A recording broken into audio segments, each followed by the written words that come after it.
Welcome, everyone, to this week's podcast of Conversations with a Career Doctor, the place where you build your career resilience, heal those little career ailments, and strengthen your career fundamentals. This week, we have with us Charulata Ravi Kumar, who's the managing director of Accenture India. And it's such a pleasure to have you with us, Charu, today on this podcast. And I can't wait to ask you a bunch of questions that I've been dying to ask you ever since we knew that you're going to be part of this podcast. Welcome. Thank you, Dr. Sandhya, and thank you so much to the whole team for bringing me here to this podcast. And I'm really grateful because I have been witness to earlier ones and some of the other sessions that you've conducted. It's always so meaningful, purposeful, and really able to share some of these experiences and learnings across with a wider audience. If it can help even a few people and many people in any way, nothing like it. So thank you so much for having me here. Thank you, Charu. Thank you. And I know that comes absolutely directly from your heart. Yes. So here's to many, many women. Women are our primary audience for this podcast. To many, many women and unintended men as well, deriving inspiration from this conversation. So here goes. Charu, first of all, let me compliment you on a absolutely stellar career. You are definitely a role model, an exemplar for women, especially those who want to build a career in marketing. And you have really won this really amazing list of different kinds of awards: the Women Leadership Achievers Award 2016, the Pillar of Hindustani Society Award by the Trans Asian Chamber of Commerce 15, speaker at the Wharton India Economic Forum. That's pretty big deal. 2015, a bunch of other lovely awards, but this one was very interesting. Social Media Superwoman by Social Samosa. So let me begin with social media, which is such a big topic today. How do you think women, engage with social media as a marketing professional? And more importantly, in your career, which has been something that has, really been very diverse, involving very different kinds of industries, experiences, and finally to where you are as the managing director of Accenture. Has social media and engaging with it uh, played a role in your success? What do you think? Yes, it has. It definitely has, I think, in a few ways. But I would not say that has been a core part of it. I do want everyone to understand some of the very traditional approach that we have to our career has been, the backbone of it. But I think where social media has played a role is the reach, right?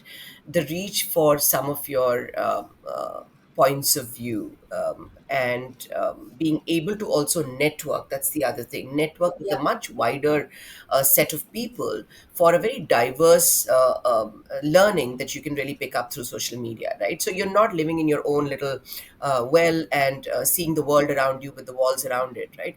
You're able to actually see many points of view, the industry trends, and a lot of real time dynamics and landscape changes that are happening. Yeah. That's something social media is bringing to you very, very quickly, right? And it keeps you absolutely up to date. And in today's world, it's so important to be out there really catching up. It's impossible to catch up all the time. By the time you've woken up, world has changed again. That's the world we live in. But I think it is important through social media to know what's happening in the landscape, in the industry, with other leaders, right? Exchange of knowledge, exchange of experiences. And I think all of that has really been a big, important, significant milestone that, it brings to you. I think in today's world, that is important. It's very important for everyone to understand what is the footprint you leave in social media. I tell my Wow. son that too, right? I keep telling my son and his friends when I chat with them, remember, be careful. What you leave as a footprint today has an impact on your career and future. Don't be impulsive on social media. It pushes you to be impulsive and share your views and, you know, um, you feel a certain angst about something, you just want to go on Twitter and you want to say Yeah, it on yeah, Facebook, and be careful what you put out there. It has its merits, use it for the merits. Don't start looking at it as something that's going to voice all your inner emotions. It's not a punching bag where you take out everything. Leave yeah. a great positive footprint on social media. How wonderful is that to hear? Absolutely well said, Charu. Thank you. Thank you so much for that. So, this power of articulation that you have, and every time we meet, every time we interact, I'm always swept by the ability with which you're able to nail that point so perfectly. Was this something you discovered early on in your life? Was this something that you consciously developed? Was it a skill that you kind of fine tuned till you were able to make it part of your professional identity? It's a great question. I'm going to reflect on this and think back. I wasn't prepared for this, but in my very early days, Dr. Soundarya, I was an extremely shy girl. When I tell people that, they don't believe me at all. No one believes that now, right? But I was a very shy person in school. All my schoolmates know that. I was in a co-ed school, and yet I was really shy, right? And I had a bunch of my girlfriends I would talk to and sit with them. I really struggled to express myself very well in the early stages of my school. And I think and there were instances, things where I think fumbled and struggled to communicate with some people, etc. And I still remember one day that I sat in front of the mirror and I told myself, I want to become, and this is manifestation. I'm a big believer in manifestation, right? I remember that day very clearly. I sat in front of the mirror for so long. My mom thought, oh my God, she's going through some stress, right? I was just talking to myself and I told myself, I want to become that person who can relate to everyone I come across. I should be able to connect to people's hearts and I should be able to connect to everybody, right? And I started consciously working on that. I wasn't that kind of person. It did help a little because I've been good with language. I think language barriers, often when you shatter them, helps you to connect with anybody and reflect on things and articulate yourself better. Understand people's body language, understand people's eye language, right? Understand what they're feeling. If you can walk past somebody and really get what they are feeling, then you've really mastered that art of communication with each other, right? And that has helped me a lot. Um, I think I worked on it clearly over many years. And I threw myself, I know it's a longish answer, I'm sorry, but I did throw myself into situations which I was not comfortable with. No. For example, in my high school days, I was thrown into doing a very significant play, which was for an inter school, right? And I'd never done a stage play. My parents absolutely thought I'll never be able to speak a word. They came to see it as well. And I remember when the curtains opened, I forgot the first line. I just forgot the first line. And I saw my friends in the audience cheering for me. And I just made up the first line, but then everything else came back. That's when I realized, hey, I can be on stage and get over my fears. I can do it. And I've put myself in these situations a lot of times. I've failed a lot of times. I've been in front of client meetings where I've gone locked up completely and I couldn't speak and it was embarrassing. I've done that. That's happened to me too. But I didn't let that stop me from becoming who I manifested and wanted to become. So I worked on it, and anyone can do it. How wonderful is that? And the absolute vulnerability with which you're just sharing the fact that you freeze up in front of clients, Yeah. or you froze, in front of the first play that you were doing. Thank you for that. And I think you have also shared two or three very powerful points in this last answer about, first of all, moving out of the comfort zone. I know everybody talks about it. Yeah. It's a very beaten track to say move out of your comfort zone, but what does it really mean? How do you practically actually do it? What do you define as your comfort zone and how do you come out of it? I think you gave us a great answer with regard to that. And I think I'm going to loop this into something else about you that we found out, which Okay. is that you are one of those rare breed of professionals who got into entrepreneurship and then decided to come back into the world of a professional career. So, can you tell us what it's like, first of all, being a woman entrepreneur? And secondly, what prompted you to say that you want to come back into a professional career? Okay. So I think me getting into my entrepreneurial stint was really to manage my time with my son. That is how I did it. I wanted to be sure I don't ever get out and away from the industry because a gap means you have to speed up. When you come back, of course you can still come back. And now, organizations like ours also, we are enabling women who come back to reboot and accelerate, right? So those are things, but in my time it wasn't the case. So I did a conscious call because my son needed my time. However, when I started that, it was me and a laptop. There was no office either, right? Um, and it it didn't get me all nervous. It did partly, but I had to do it. And I think that was another getting out of the comfort zone. I'd never done something like that, but I wanted to do it only for a couple of years. Twist of fate, it extended, and the organization wanted me to also, find somebody to take over and then exit, where and there were investors and all that. So I was trying to find somebody. It took a little longer, and I found that a great way to learn everything. Right, what it did for me was created a huge network in the business world. The second thing it did for me was learning to draft legal documents myself.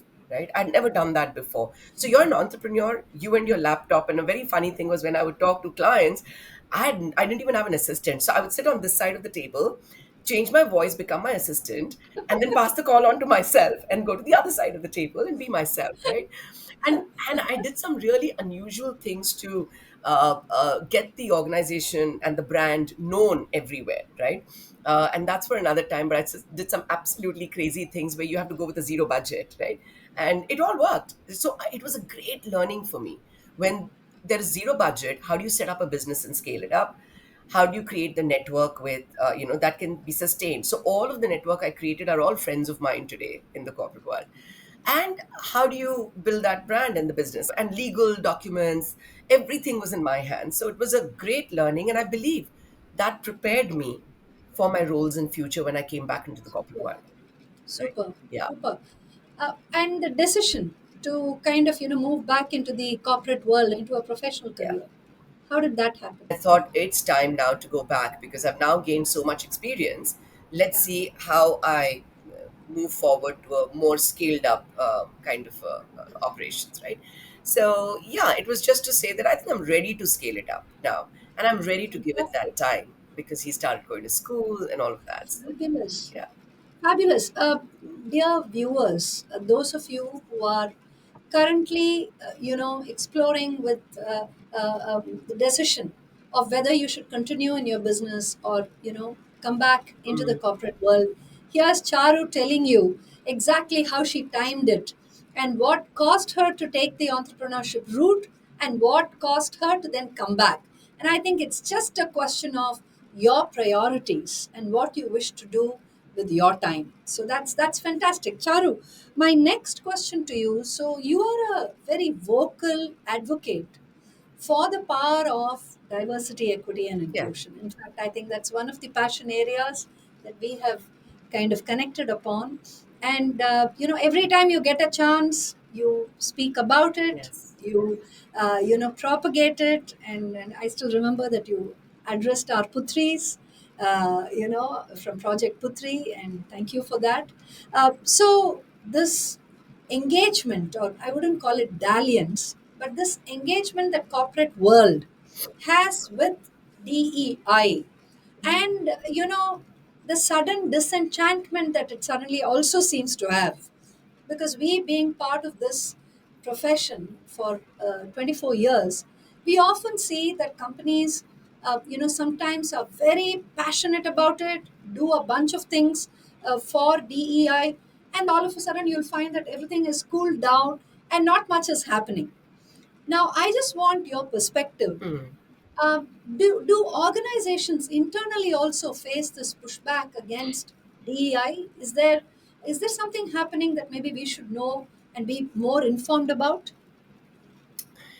Um, Not where I am. But our focus around inclusion and diversity has been as strong Yeah. as ever, and we have a commitment to the world to get to 50%, and we are almost there. And this year is a very significant year for us to meet that milestone. And I have taken the responsibility for inclusion and diversity across India for this, and I'm very happy to be able to bring that impact. I think what we should though keep in mind is, right, when we say diversity, we should truly mean diversity, right? And that means taking care of diversity by gender, by skills, by orientation, by abilities, by religion, everything. I mean, we have multiple employee groups and their communities that are coming together. And there's a place for everybody. There's an important place for everybody. Yeah. Because when we embrace it wholeheartedly, I think it really brings the best out of everyone collectively, and diverse points of view gets you out there faster in getting to your vision as well, right? And that's important. So we've never really waned away on that passion and the drive.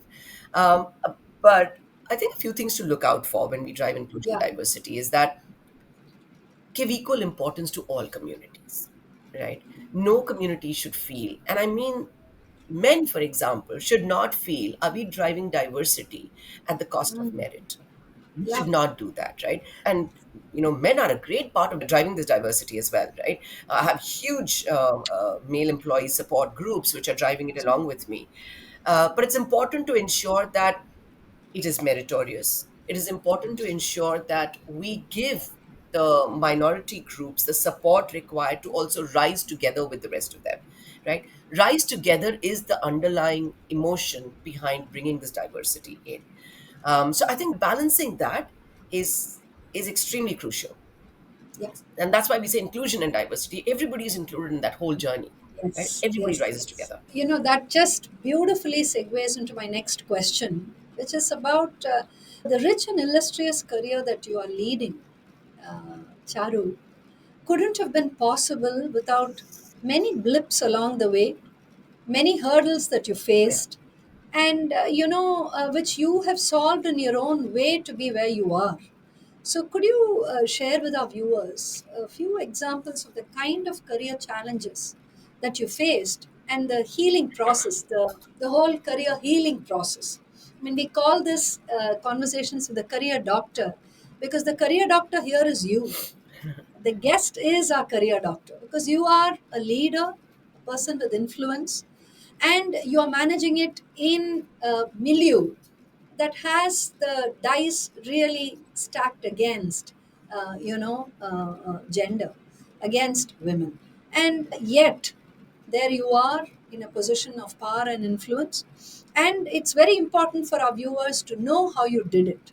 So, a few, or any career hurdle that you faced and how you conquered that. Um, yeah, see, my time was very different, right? There were far more hurdles than you would see today, far more hurdles.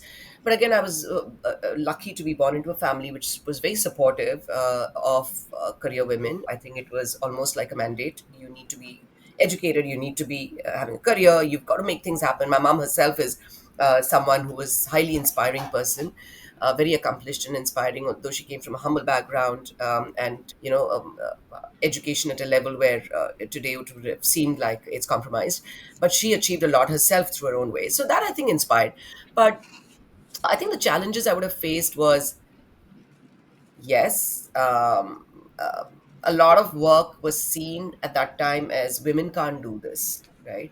This is for men, women can't do it. So, I mean, if you wanted to work late hours, right? Today, night shifts are a done thing. A lot of women are doing night shifts, and organizations are ensuring their safety. I mean, that's a really important part of it, right?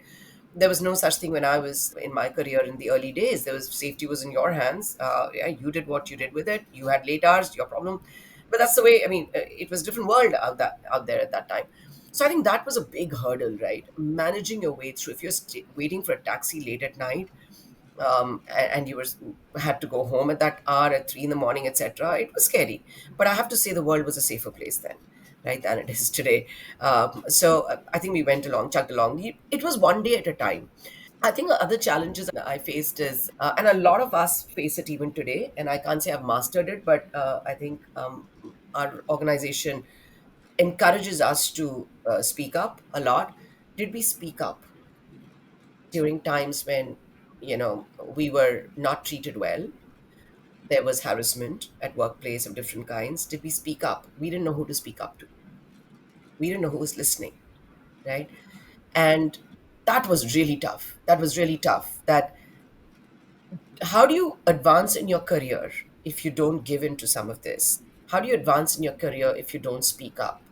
If you spoke up, would you still get that promotion? Would you still be there in the organization? There was no framework, no support system to help you through it, right? And those, to me, were the biggest challenges, that I wanted to be out there in my career, successful, without any compromise, right? And even if I did not have a chance to speak up and that ecosystem was not set up, I did it in my own way. I dealt with every situation in my own way. And I said it in my mind, I will not compromise, right? Even if that means it takes me a few years more, it's okay. But I did it my way, as the song goes. Yeah. No, that's beautiful. That's beautiful. And that's super inspiring. I think to every woman who's listening in, um, being entrepreneurial doesn't mean that you have to set up an enterprise and run a business, and only that's the definition of entrepreneurship. Yeah. I think when you solve your own problems, when you create solutions in a way that's most befitting your style and your value system, that is entrepreneurial too. And that really helps you be the biggest support for yourself. And what Charu just shared in terms of creating those rules, creating that path, and as they say, when you're ready the path appears. Yeah. I think you have chosen to just put one foot in front of the other and just take life by its horns and go ahead, and that's really awesome. I just want to ask you something, in relation to this. Mhm. One of the biggest challenges, and this is a no-brainer, that women always face, and I know for a fact that that is the biggest cause for the poor women's workforce participation in this country, is the inability to balance work and life. And while we constantly talk about the fact that you shouldn't balance it, you shouldn't have to balance it, because balancing in effect itself means that you're pitting one against the other, and that when one rises the other falls, when the other rises the first one falls. So it should actually be work life integration, with parts of life and parts of work kind of coming into touch with each other, and it's totally okay. But that, we realize, is easier said than done.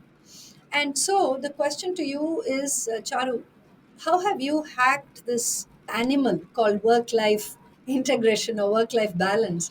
How have you figured it out? Have you figured it out? Or are you still figuring it out? Over to you. I think that's the question. Have I figured it out, right? I just feel, Dr. Satya, it doesn't exist, right? There's nothing called work-life balance, right? Because that puts you in a frame of mind where you think, I will work from 9 to 3 and then it'll be home and I'll take care of it. Those roles are available too. I mean, not to discard that, right? I mean, it's again one of your own priorities. You can choose the life you want. We all have one life. Let's choose the way we want to live, right? Don't be under any pressure to look at a woman leader and say, I want to become like her. You were not born to become like someone. You were born to be you. You were born to live your life your way. Understand your reasons for working, reasons for not working. Everything is fine. Everything in life is fine, right?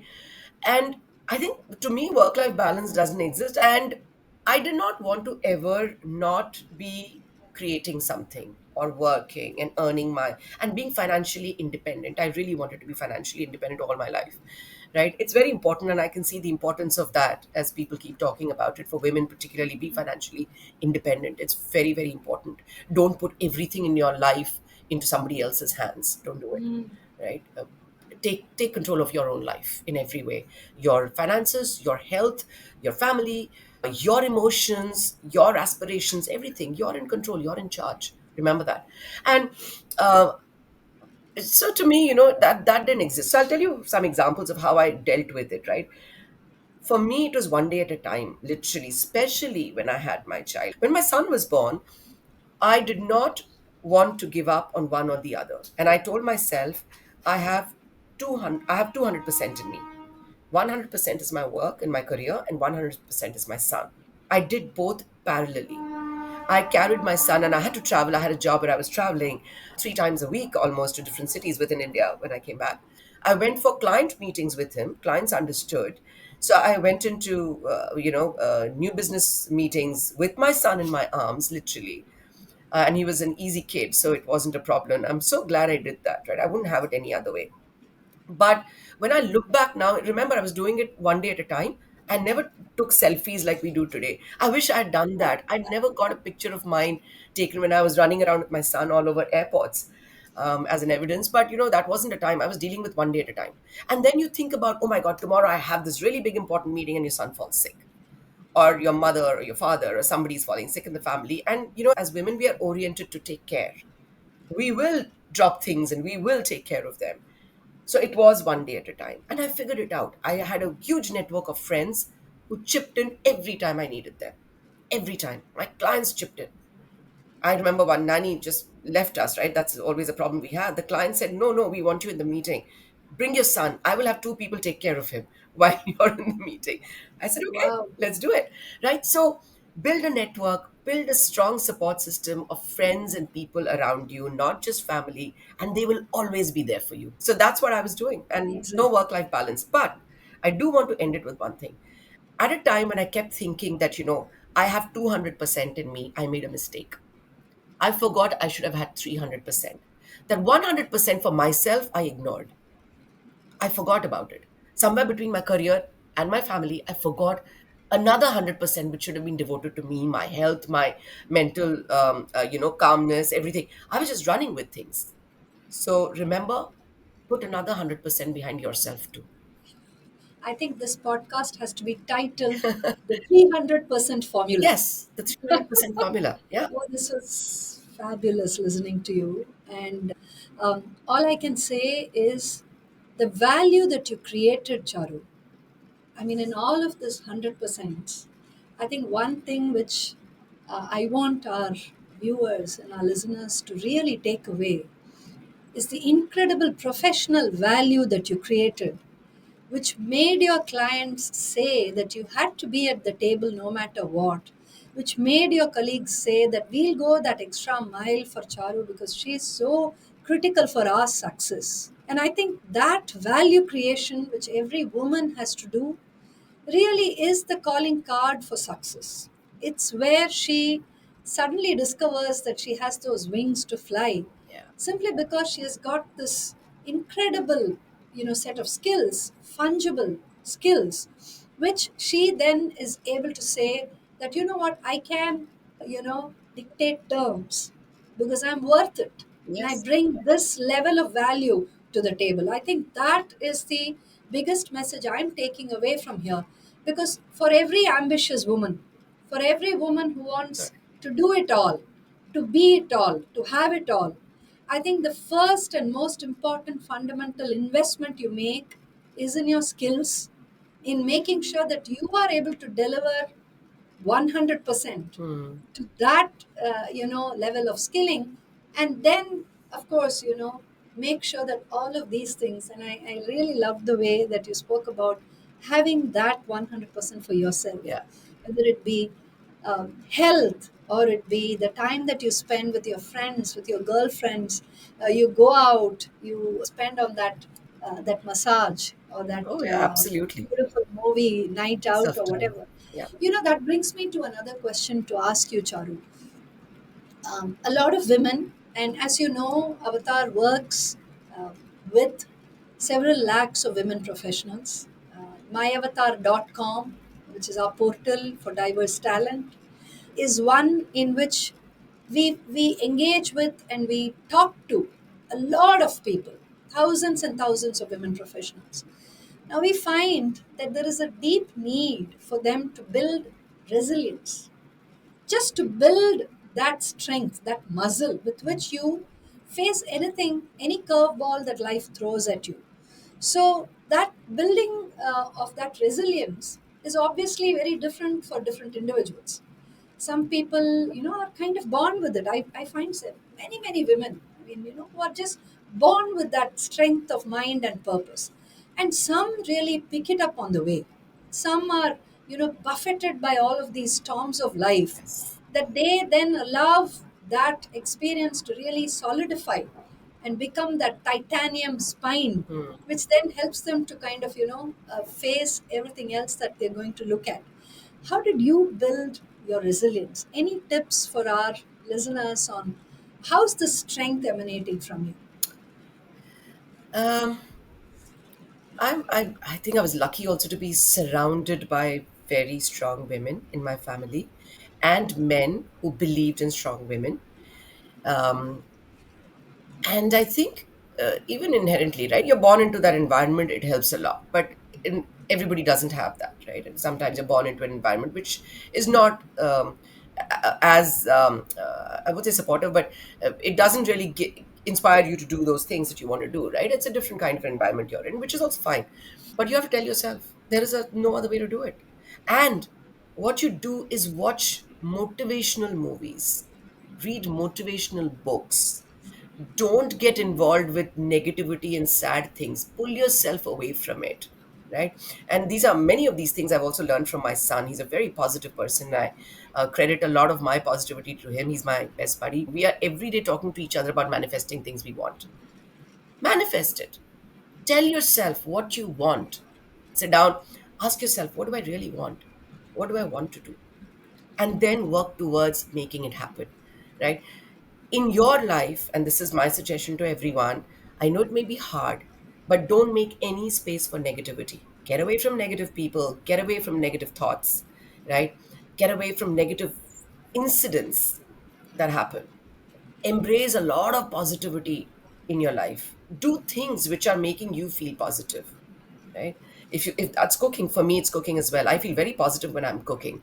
And if I'm feeling even a little bit negative, I'll just run into the kitchen and start making something. Makes Puts me in a good mood. I'm also an animal rescuer. Nothing brings more joy to my life than rescuing animals. And it's a 24/7 job, right? You get calls any time of the day or night, and I will run to it. I don't Doesn't matter if I'm not sleeping. But when I rescue an animal, it brings me immense joy from my heart. So I'm doing that because it keeps me positive. Do positive things, think positive all the time. And it'll happen. It will happen. Fantastic, fantastic. That was reverberating with positive energy. So that kind of, brings us to the close of this podcast, and I have the rapid fire round Ooh, still remaining. surprise So questions. I'm Okay. going to ask you some questions, and I Okay. want your Right. quick responses. Yeah, sure. If you could instantly learn a new skill, what would that be? Um, Talking to animals, and I'm working towards it again. It's not just a wish. I am getting myself certified in animal communication. I've already started doing the courses. I've been wanting to communicate with animals for a long time. I can do it, but I can't do long distance communication, and I'm working towards it. This is super interesting. Fantastic. What book has had the most impact on you? I'll tell you some books which have really influenced me a lot. The Little Prince by Antoine Exupery. I think that is one book which has really changed the way I look at things. Chinua Achebe, African writer on African women. It's really changed perspectives for me, how the world is, and how powerful those books can be. Well, you've already answered this next question of mine, but I'm still going to ask it. Other than cooking, Yeah. what is your go to activity to de stress? Oh, swimming. I swim every day for an hour. And if I don't have access to a pool for some reason, I walk for 2 hours with my dogs. I have like 10 dogs and three cats at home. So walking each one round in the society also makes it 2 hours. And then an hour and 20 minutes of swimming. It's a must for me. Cooking. I like animal rescue. Travel. I love traveling, right? I have traveled all over the world and within India. And I've just made a list of 15 places which I need to cover over the next few years. I'm going to get to that as well. And writing. I love writing, so I continue to write. And talking to people, right? Understanding people, talking to people. I also teach. I teach in many colleges as a adjunct faculty. I love doing that and sharing my experience, and that's what we leave behind in this world, right? I won't be able to take that with me. Yeah, I mean, I love everything. I do charcoals, painting. Um, I just love doing so many things. I don't like Oh to my sleep God. much. I just You love know, doing things. you are a Tamilian, so you will definitely understand this next term that I'm going to call you, Sakala Kala Valli. Valli. Yeah, You know, a term for this multifaceted personality, and that is truly you. My last question to you: how would you describe your leadership style? oh, um, my leadership style would be, and I'll play back what people perceive you in a way. That is your leadership style. You may want to be somebody, but how they perceive you is finally what your leadership style is, right? Uh, I am extremely in the details, and I do that because the only way I can support my teams is I'm not sitting there just giving directions. I can roll up my sleeve, get into things, help my teams. And I can only do that if I'm in extreme details of everything. So I really jump into a lot of details, unafraid, because I jump into areas where I don't know and I've not touched before. And that's one way of actually also showing the path to my teams to embrace any new thing that comes their way, even within the organization, because it's exciting. And I think I'm also very empathetic. I think it's important. One of the things I do want to talk about is as a woman leader, especially, what we can bring to our leadership style is the empathy, and empathy to men and empathy to women. I do sometimes see that, as women leaders, we become such alphas that we tend to go cross the line and become very aggressive, and we lose that empathy. Especially towards women, we sometimes lose it because we feel, I've done this, I've gone through my struggles, the other person should also do it. I think we need to understand that people have challenges of different kinds, right? And we've got to really be able to connect with them, to be able to support them, not override it and make them into more aggressive alphas as we go along. So that's, I think, my style. And yeah, and innovation. I love experimenting. I love doing new things and trying new ways. I'm not afraid to fail. I guess that's my leadership style.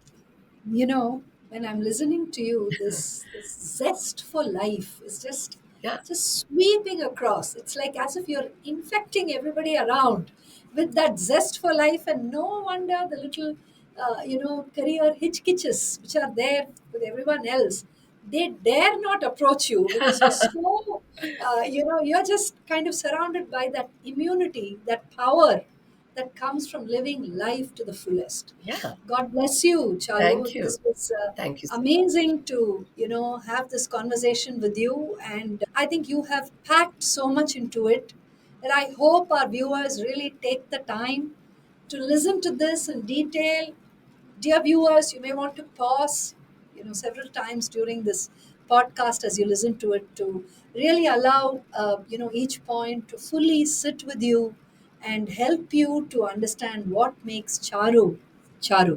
So thank you so very much, Charu Ravi Kumar, Managing Director, Accenture India, for this amazing sharing in the conversations with a career doctor. And I want to thank you, Dr. Sandarya, and Avtar, the whole team at Avtar, for giving me the opportunity, being able to share my life. And if that can really help anybody, even if it's one person, I'd be so grateful and happy that this happened. So it was lovely talking to you. Thank you for asking me all the Thank questions you. which I came unprepared for, but I think I shared whatever I felt. I knew you would ace every question. So there's just nothing that you're unprepared for because you live life to the fullest. And Yes. here's wishing you fabulous years ahead Thank you. and a wonderful relationship to continue with your Thank you. son and great career as well. Thank you, Dr. Sanjay. Um, Can I leave one more thought for everybody? yes, yes, yes. I Please just go wanted ahead. to say that, be the woman where even if life takes away everything from you, don't crumble. Start from zero, start from scratch. You can do it. We are very, very strong. Women are very strong. And yeah, just want to leave that message for everyone. Fantastic Thank you. message. Thank you. Thank you. Dear people, I hope you enjoyed this conversation with today's amazing career doctor, Charu Ravikumar, Managing Director of Accenture. Here's wishing each one of you a fortified career filled with discovery and delight. Thank you.